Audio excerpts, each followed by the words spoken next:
The thought of a plane taking off from a runway seems almost trivial. Of course planes need runways to fly. However, in the 1950s, there was a new, innovative way for people to get a plane to take off. They were going to use VTOL. VTOL stands for Vertical Takeoff and Landing. This is a type of flight performed by a helicopter. No runway is needed. It can just pick up off the ground and hover. This was the goal of Dornier, a company based in Western Germany. Since the Cold War between the West and East was beginning, the Ally-backed West wanted a military edge over the communist side to the east. Without a runway, planes could launch into the air faster, whether to engage the enemy if fighting broke out or to drop supplies for troops in the heat of battle.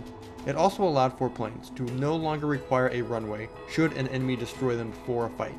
Dornier's plane design of choice was the Dornier Do 31. This was a large cargo plane that was designed to be VTOL capable. The design received native support and 3 planes were built. The first flight took place in 1967. The design was to have 2 types of engines on the wings. The VTOL engines were housed in pods at the tip and would allow the cargo jet to hover in the air from the ground. The other engines were typical jet engines that would provide forward thrust. Rear pitch nozzles in the tail helped with stability and control. Having the engines be away from the plane body allowed for more space in the cargo hold. Even though the flight tests had been successful, there were still issues with the plane that would see the project cancelled.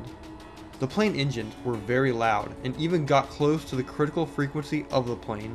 This is similar to what happens when a glass shatters when the right pitch is sung by a singer. The Dornier Do-1 could rip itself apart.